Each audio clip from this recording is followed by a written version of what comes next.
No way. No way. Okay, cool. We're live.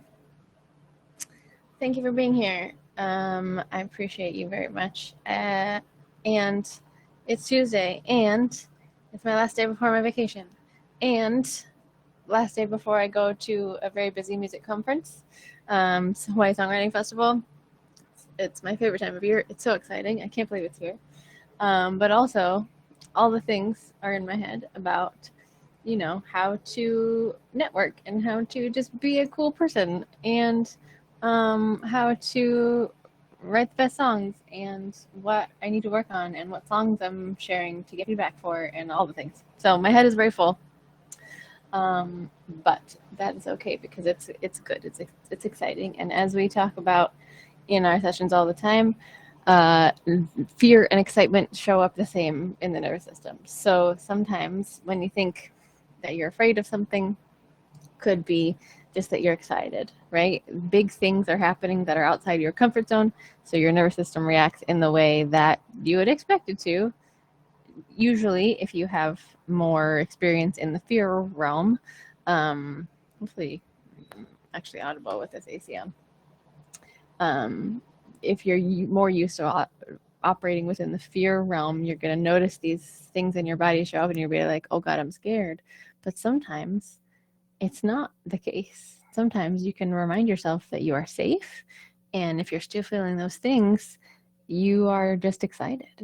It's still something that's outside your comfort zone, but in a way that you created. You curated this experience for yourself. It's something you have asked for, like, for example, singing or going to a big event or something. You asked for it, you signed up for it, you did the thing.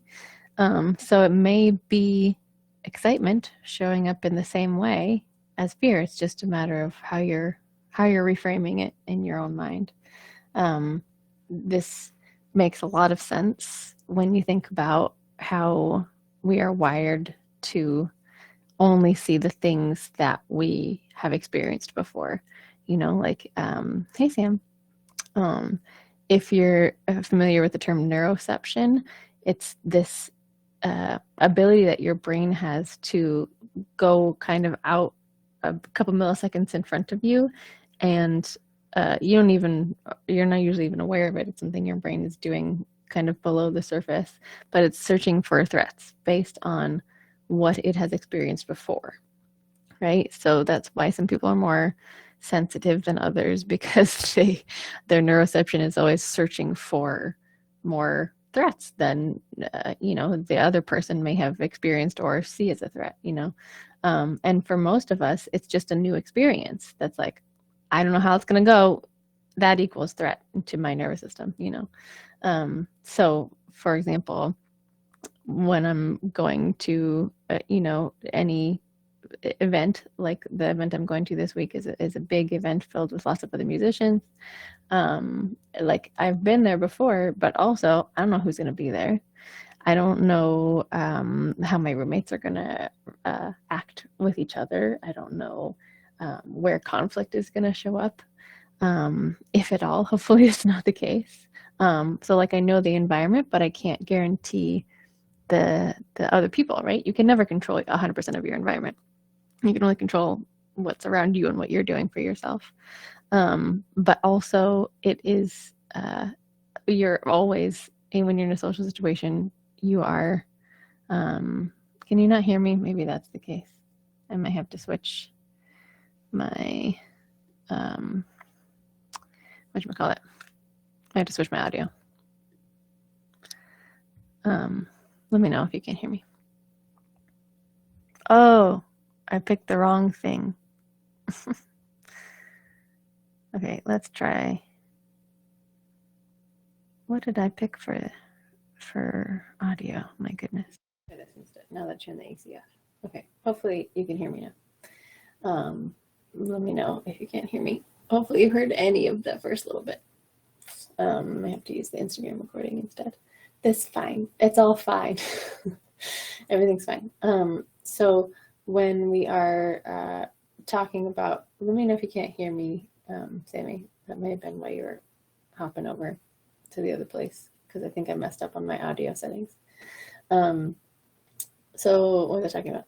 Oh yeah, so anytime you're in a new situation, if you are stepping outside your comfort zone in any way, that includes in the microcosm of a song, that includes a note that maybe you haven't tried before that you're wanting to try, and you're like, that feels high.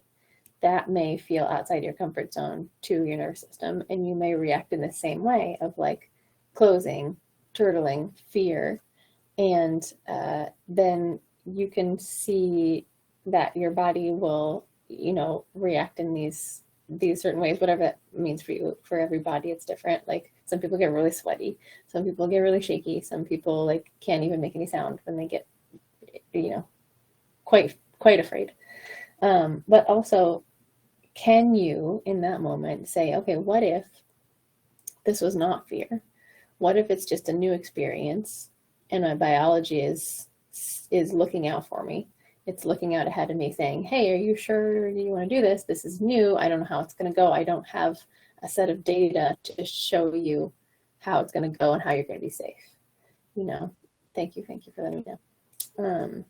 And so when you show up to something that's new and out of your comfort zone and you say, you know what, I am aware that I don't know how it's going to go, but I'm going to do it anyway. That is you changing your fear into excitement and saying, you know what, I'm ready. I'm ready for whatever happens. I know that I trust myself to take care of myself, and so that I feel safe enough to go take this little step outside my comfort zone and to try this note, to go to this event, to meet this person, to play with a different part of your voice than you have never played before. Sometimes even just singing in your head voice is something that people are afraid of, But what if it was something that you reframed to be exciting, right? Oh, I get to play in my head voice today because I know that on the other side of that play is going to be more comfort and more ease, and I'll grow myself in that way, And that's why I think there's this whole subset of people who are like now addicted to personal growth because they've learned that like by working with this neuroception, they can start to see the edges of like, ooh, there's some fear there. There's growth there that needs to happen. I'm going to go head first into that because last time I went head first into that, I got some really amazing breakthroughs and I grew myself, and now I can do things that I didn't know how to do before. So it's those kind of people that, get addicted to trying new things and, reading self-help books and stuff and leaning into the edges of where your neuroception is saying, hey, this is new and possibly dangerous because I don't have the evidence to tell you that it's safe yet. And some people are like, yeah, take me to there all the time, right? Some of us are the other way. And I say yes because I have been that person, but I don't feel like I'm in a phase of that myself right now. More of the time, outside of singing, more in social situations and stuff. I guess because the last 4 years has really made me kind of, it's trained my nervous system that socialization is only a once in a while thing, and so then it becomes a little more of this fear excitement kind of a thing, right? So when I'm about to go to an event, I start to feel myself like my heart's beating a little faster. I get a little sweaty, like what's going to happen? Who's going to be there? What are they going to think about me? All that stuff, So just noticing that about yourself, I think, is number one, most important thing. Again, we're never judging, we're just noticing what is showing up for you in your body and saying, okay, I think I know why this is happening because I haven't ever done this, or I haven't done it in a long time. And I'm not going to judge myself for that. I'm also not going to feed into the gremlin's thought process of just because it's new, it's wrong and dangerous and you should not do it, right? Because that is how we get into holes, right? How we stick in our holes and when we isolate ourselves and we never do anything new, we never try anything new, and we don't feel that growth. So this is why it's important to know the difference between fear and excitement, and also how they are the same, and how really all the difference is that you're in the driver's seat for one of them. One of them, you're not in the driver's seat. You're letting that gremlin take over and drive you all the way to everything's a problem, everything is dangerous, everything's going to kill you. You know, so, and I feel it. As a person with anxiety, it's so easy to do that, right? Like, it's so easy to just step into that pathway and be like, you know what, I'm not going to do it because it's so much easier not to. I'm not going to do this thing that scares me and that is outside my comfort zone. And that's, you know, probably I make those decisions from a gremlin space, I don't know, half the time maybe. I'm working on it. I really am. I've worked on it in different parts of my life, and other parts still need work. Go figure. So what we do is we just notice, okay, I'm feeling a little bit of fear around this. We say, what is the gremlin saying? Okay, the gremlin is saying, I can't hit this note because I've never done before. Well, that is not being a good scientist, Mr. Gremlin. So as we notice, we unshame that feeling, right? It's not our fault that we feel this way because we've never done it before. Our biology is just trying to keep us safe. Our biology is the guard dog out ahead of you, looking for things that are potentially dangerous because it doesn't know any better, doesn't have any positive evidence about it. So it's really important to do those first two steps. First and foremost, even if you don't do anything else, just notice and unshame. Yes. So even if you don't take any other steps, also not a problem. As long as you notice what you're feeling, what the gremlin is doing, and remind yourself that it's not your fault. That is huge, because then chances are you will feel a lot less stuck in that moment because it's not your fault, because there's nothing to get down on yourself for, because there's nothing to hold you back. You can then say, okay, what do I want to do in this moment? If I truly am safe, if I truly am in the driver's seat, if the gremlin's out the door because I kicked him out, I can say, do I want to find growth through this slight bit of discomfort? Am I in a place today where I can handle this discomfort? No? Fine. Don't do it. Totally fine. Up to you. You are an adult. You get to choose that. Take care of yourself. Make sure you are feeding yourself and drinking water and sleeping and do all the things you need to do so that maybe later you can be in a place where your capacity is larger to take this risk. And the next time you go through these steps again, notice, unshame. Maybe you were just coming off a long day of work, and you're like, nope, can't do that right now. So you give yourself a meal, you give yourself a nap, you give yourself some time. A couple hours later, maybe the next day, you come back. You ask yourself the same questions. What am I feeling? I'm unshaming it. It's not my fault. It's just my biology, etc. And then, do I have the capacity to try this today? To go slightly outside my comfort zone, to slightly push myself into a place of risk, and maybe try this high note. Do I have the capacity to do that? Excuse me. Yes. Okay. Let's try it. Keeping in mind all the other things that we always talk about, right? So when you're trying something new, you have to give yourself lots of playtime. You don't expect yourself to get it right away, because you would not expect a child to get things right on the first 4 or 5 tries even, right? You let yourself play and try and see what happens and come at it from a place of, oh, this is not a pressure situation. It's not me doing this. Maybe you play a character for a second, right? If you need to play a character like a Disney princess, which is one I always use for high notes, especially. How would Snow White sing that, right? How would you imitate SpongeBob if SpongeBob were to sing that note? And that takes the pressure off of you. You need to get it right, and you're just making silly sounds, just like you would with a little kid.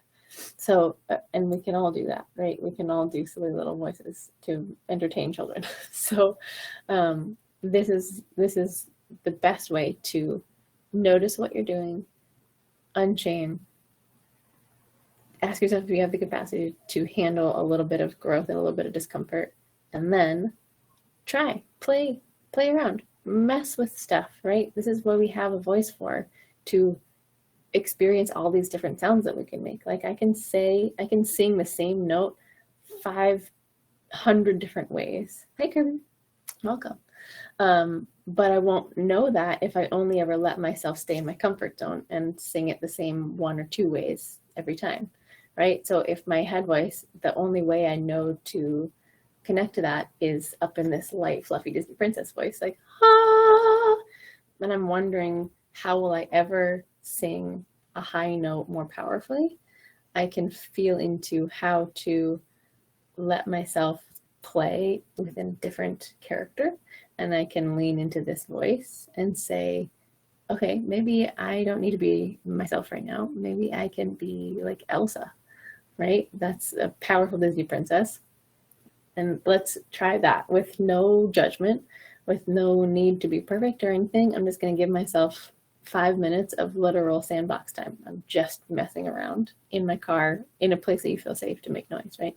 So instead of, Disney princess, maybe I try and make it a little more attitude-y, and I bring it more forward, I put it in my nose, and I go, right? It's already a different sound. It's already a different person. I may feel taken aback for a minute because I just went outside my comfort zone. I'm like, who was that? Where did this voice come from? I don't even know.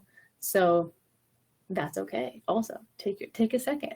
You got to process the new sound that just came out of you, because usually we have such a static connection with our voice. Like, we hear it all day long, and we know exactly what your voice sounds like, which is why when we hear ourselves on a recording or a voicemail, we're like, who is that person? I don't get it, because it's way different than the voice that you're hearing on the inside of your head.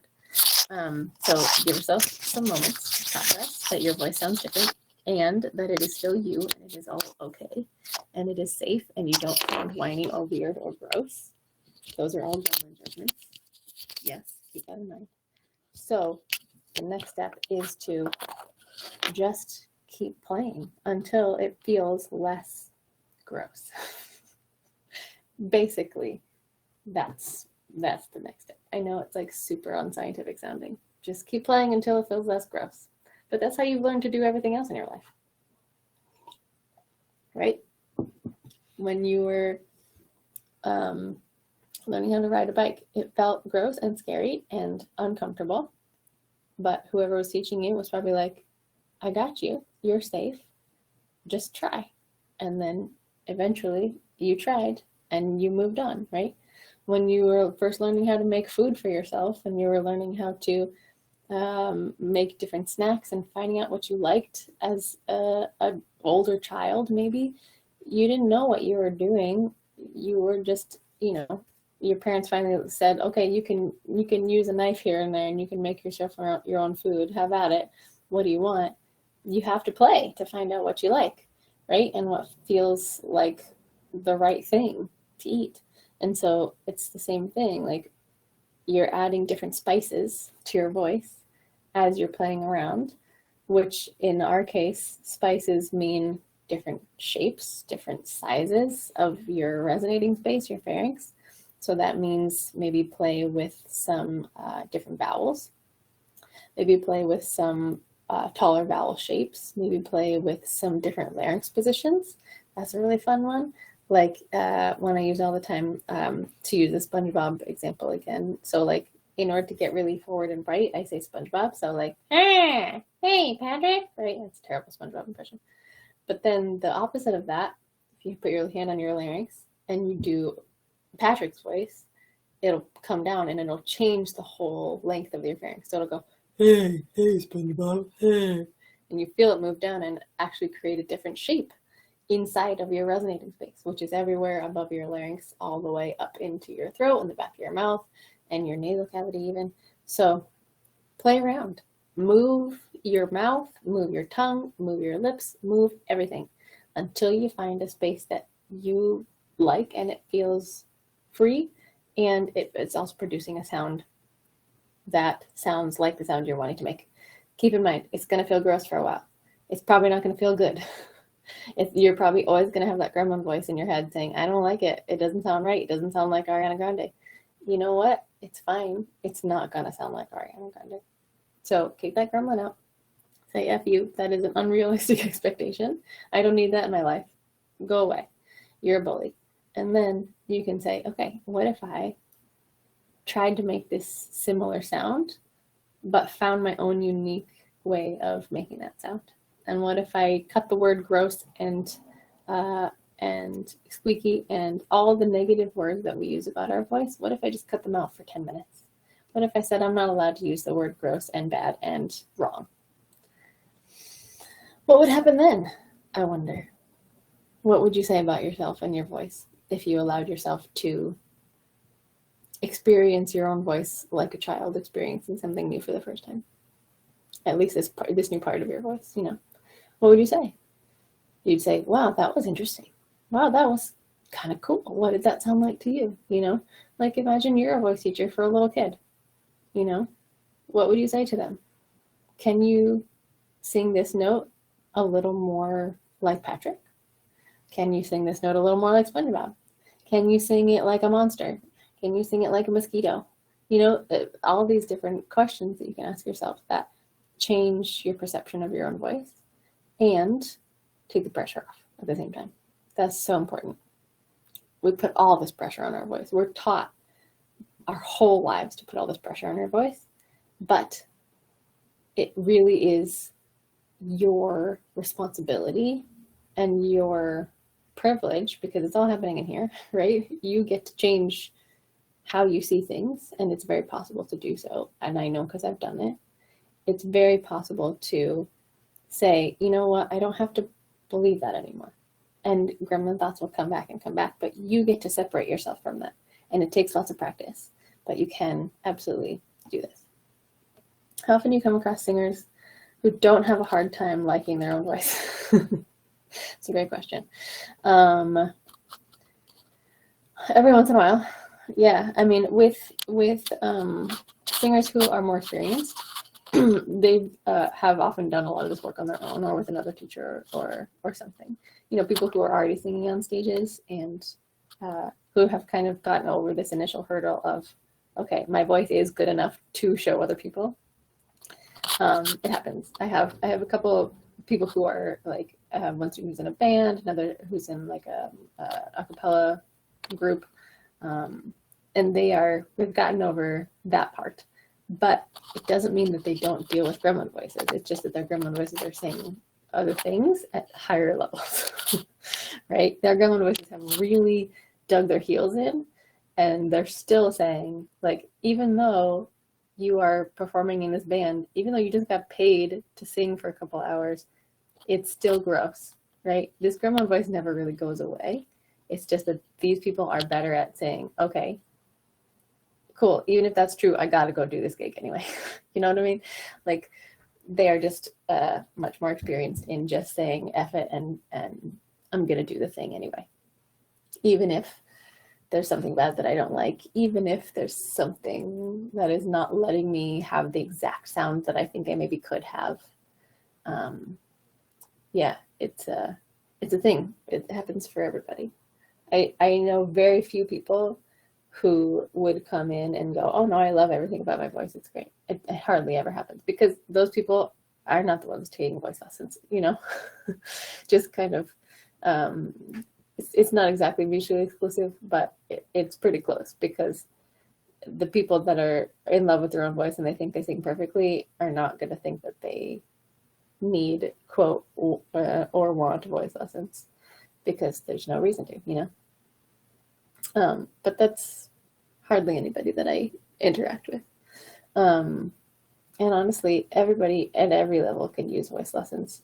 And so even if this is not your issue, there's many other issues that we can dive into, you know. It's just that a lot of people, as I said before, very similar people to me, overthinking, anxious perfectionists, are drawn to me because they're like, yes, that's me. I feel you. I know what you're talking about. I get you. I am you.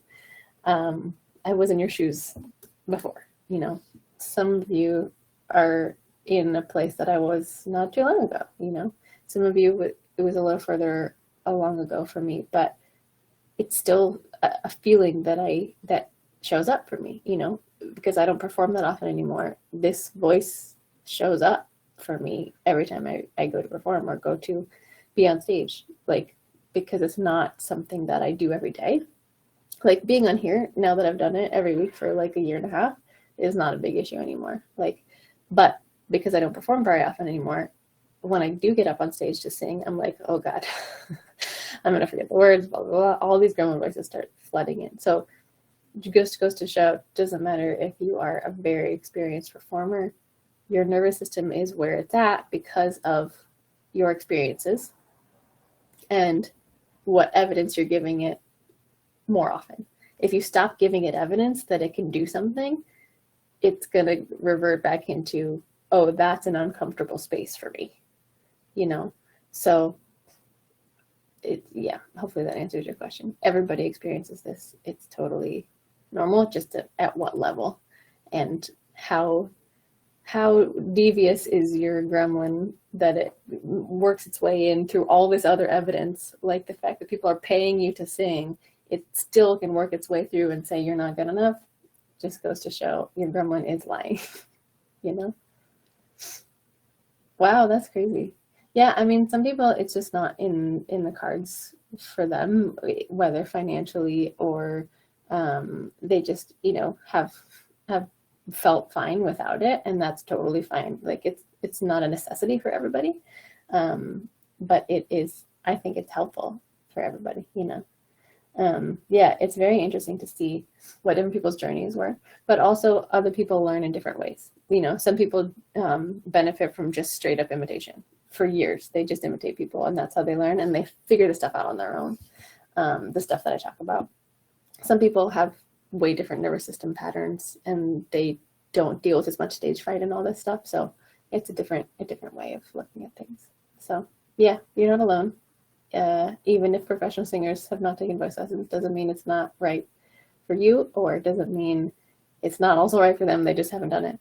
You know, hopefully they're good with where they are. So that's my spiel for today. I won't be here next Tuesday because I'm taking a week off.